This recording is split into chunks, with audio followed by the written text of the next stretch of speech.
Alors maintenant, on va démarrer la création de notre application Pong. Donc étape 1, on va commencer par mettre en place les éléments de base du jeu. Alors je me suis un tout petit peu avancée pour respecter la maquette. Donc vous créez un projet, vous repartez sur votre projet. On a un canvas et on a une balle. Pour l'instant, on n'a pas besoin d'autre chose. Et on va rajouter en dessous une grille horizontale pour pouvoir placer nos différents éléments de boutons pour faire start, etc. Donc on va prendre une grille horizontale qu'on va mettre là. Vous ajusterez le design et tout ça à la fin, hein, comme vous voulez bien sûr. On va faire du fonctionnel pour l'instant. Et on va glisser dedans, par exemple, un bouton pour déclencher le jeu. Je vais l'appeler Start Button.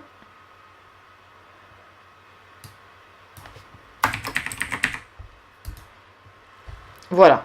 Donc, on le voit bien ici. Alors, la première chose qu'on va commencer à faire, c'est de faire bouger la balle. Donc on va faire bouger la balle un peu dans toutes les directions. Ce qu'on voudrait, c'est quand j'appuie sur le bouton Start, je voudrais déclencher le déplacement de la balle. Donc on va utiliser le déplacement en changeant les paramètres, comme on l'a vu dans la préparation. Donc je vais dire, quand je clique sur le bouton Start, en fait on voudrait faire deux choses, ou même trois choses. D'abord, je vais m'assurer que la balle est bien désactivée au départ pour pouvoir la manipuler comme je veux, qu'elle ne parte pas dans tous les sens, donc elle n'est pas enabled, c'est bien. Donc je vais d'abord la positionner en haut pour qu'elle parte de là par exemple. Donc je vais d'abord lui dire, mais en fait, quand j'appuie sur Start, tu vas aller te mettre à un endroit donné pour démarrer, pas au milieu de l'écran. Je la mets comme je veux. Je vais la mettre à Y égale 0 par exemple. Et si je veux la mettre au milieu, alors je peux faire 150, je peux aussi utiliser autre chose, c'est l'occasion de vous le montrer, je peux utiliser les propriétés largeur et hauteur du canvas. Donc comme ça, elle se positionne de manière relative selon la résolution de votre téléphone ou ce que vous avez choisi de faire. Donc ça, c'est une des propriétés de canvas. Vous prenez canvas width, voilà. Et on va lui dire, bah pour X, tu vas te mettre à la moitié de la largeur de canvas. Donc on va prendre divisé par 2. Canvas 8 divisé par 2. Je tape directement 2, c'est bon. Donc on va déjà vérifier si elle se positionne bien là où on veut. N'oubliez pas que c'est ce coin-là qui est à la moitié, hein. C'est pas le centre de la balle. Donc maintenant je veux qu'elle se déplace. Donc je vais lui demander je vais donner une direction pour son orientation. Alors on va la bouger. Si on veut qu'elle aille dans tous les sens, qu'est-ce qu'on peut faire? Et qu'elle aille dans une direction variable, on va utiliser le composant random en fait. On va lui dire, bah, tu vas aller dans une direction variable. À chaque fois que j'appuie, tu vas aller dans une direction qu'elle veut, mais entre là et là. Donc on va dire, si on reprend la grille d'orientation du canvas, on va dire à la louche entre 225 et 330. Et on va lui donner une vitesse.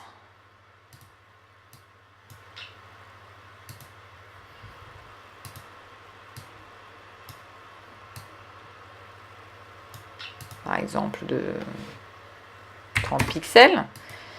Et enfin, pour qu'elle puisse bouger, on va l'activer. On va faire set ball enabled to true.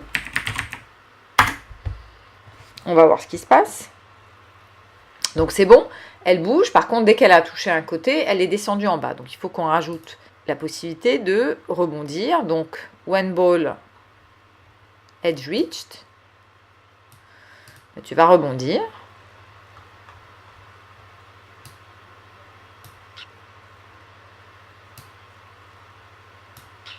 Et on recommence. Voilà, donc c'est bon.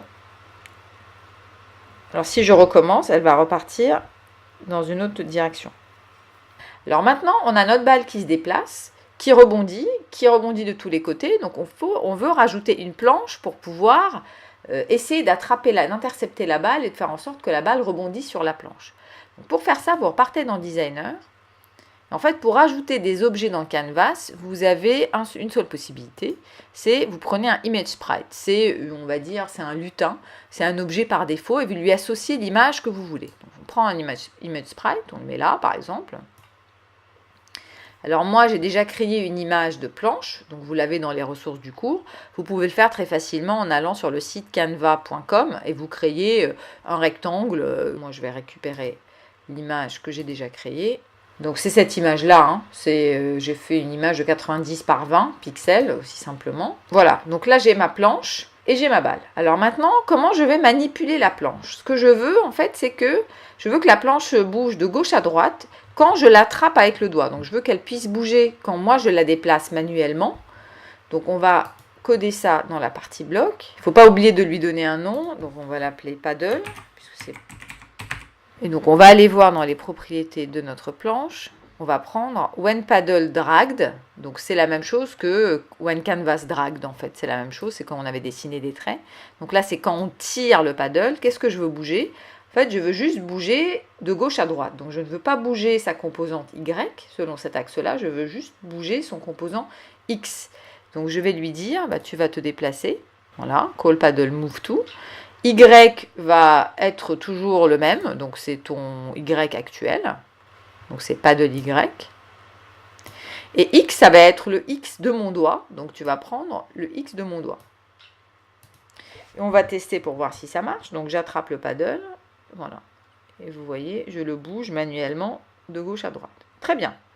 Donc, si j'appuie sur Start, j'ai une balle qui va dans tous les sens, et mon paddle qui bouge. Mais je n'ai pas créé de règle pour faire en sorte que la balle rebondisse sur le paddle, parce qu'elle ne va pas trouver ça toute seule.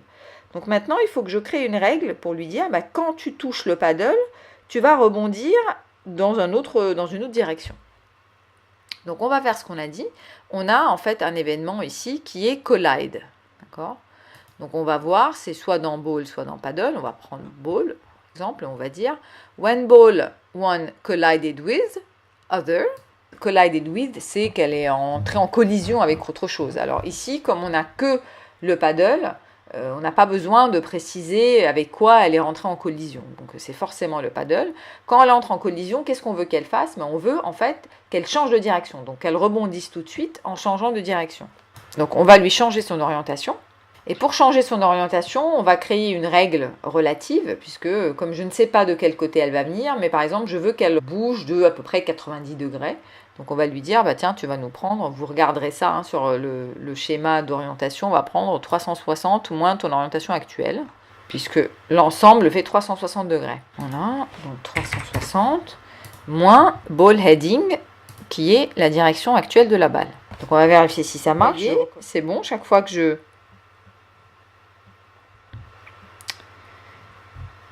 elle rebondit et elle change un peu de direction. Alors si je refais Start, elle va repartir dans une autre direction de départ. Donc vous voyez, là, l'angle est beaucoup plus appuyé.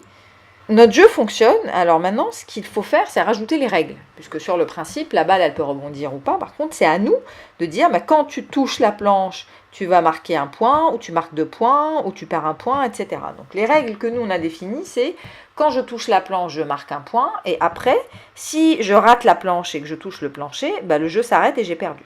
Donc ça, c'est nos règles à nous pour créer des règles simples, mais à vous de les complexifier ensuite. Donc pour cela, il faut qu'on puisse visualiser le fait de marquer des points, donc il faut qu'on crée un score. Donc on va repartir dans Designer. Pour afficher un score, je n'ai pas besoin de bouton, en fait j'ai besoin d'un label. J'ai deux possibilités. Soit je crée un seul label, et dans lequel je vais avoir une partie fixe, le mot score, et une partie variable, donc 0. Soit je crée deux labels différents, et j'incrémente de 1 le deuxième label. Je vais vous montrer la manière de changer une variable à l'intérieur d'un seul label, comme ça c'est plus compliqué. Donc on va appeler celui-là score label. Et on va mettre directement ici score en démarrant à 0.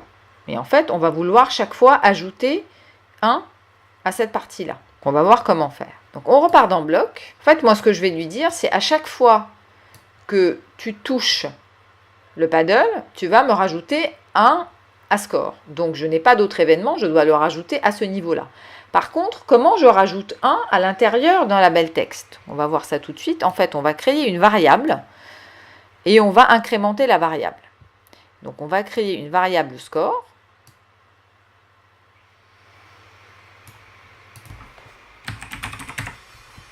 Qu'on va mettre à 0.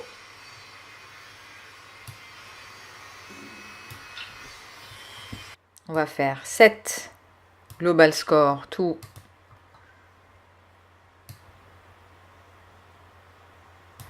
la valeur actuelle de score plus 1.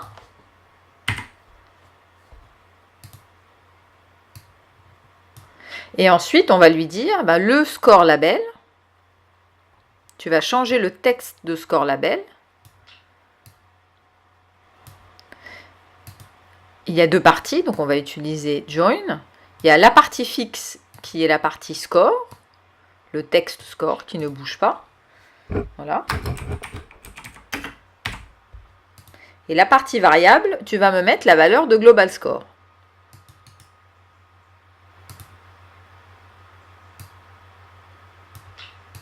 Et on vérifie si ça marche. Donc, je fais start. Je bouge ma balle. Effectivement, chaque fois que ça touche. Voilà. Alors, un détail. Ici, il n'y a pas de point. Parce que il faut que je rajoute un espace ici. Sinon, il concatène directement les textes. Donc, il n'y a pas de point. Donc, c'est bon. Maintenant, j'ai mon score. Mais si ça continue, en fait, on ne perd jamais. Donc, maintenant, il faut qu'on crée une règle pour dire qu'est-ce qui se passe quand je perds. En fait, quand je perds, c'est quand la balle touche le plancher. Donc, elle touche un certain côté spécifique qu'on va préciser. Et quand elle touche ce côté-là, elle va être désactivée. Donc, en fait, elle va arrêter de bouger et on va figer le score. Donc, on va faire exactement ce qu'on a dit. C'est-à-dire, mais ça, c'est une condition. C'est une condition liée à quel côté elle touche. Donc, c'est là où on va préciser, si le côté qu'elle touche, c'est ce côté-là, c'est le côté -1, à ce moment-là, il va se passer quelque chose de précis. Donc, on y va.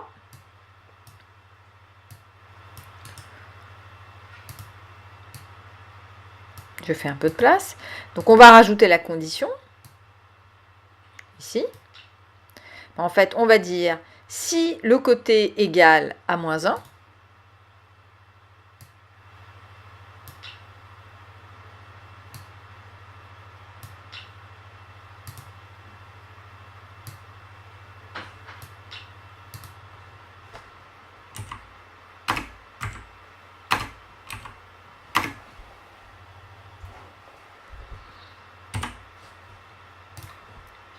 alors, on va désactiver la balle.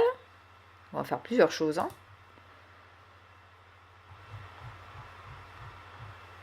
Set ball enabled to false. Voilà.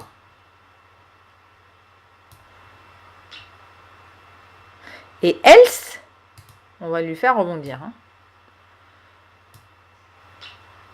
Donc, si ce n'est pas -1, tu rebondis. On vérifie si ça marche. Effectivement, elle s'est arrêtée d'elle-même.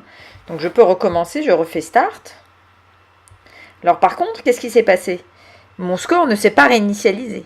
Donc, ce que je dois faire, effectivement, c'est comme ça qu'on affine les choses, c'est de figer le score, ou ça peut être aussi de faire un message perdu, et de dire que, en fait, quand j'appuie sur Start, le score doit se réinitialiser. Donc, on va faire ça tout de suite.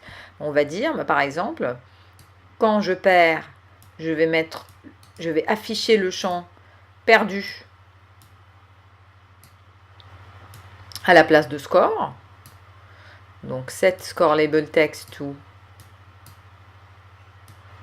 perdu, par exemple. Et quand j'appuie sur Start, je réinitialise le score label text to score 0. Alors, on vérifie. Donc, voilà, c'est bon. J'ai perdu direct, mais au moins, on sait que ça marche. Je revérifie. Par contre, regardez ce qui se passe. Quand je refais Start, ça repart à 77, 78, etc. Pourquoi? Parce qu'en fait, j'ai oublié de réinitialiser la variable. Or, le score, il s'incrémente à partir d'une variable. Donc, il faut réinitialiser aussi la variable. D'accord?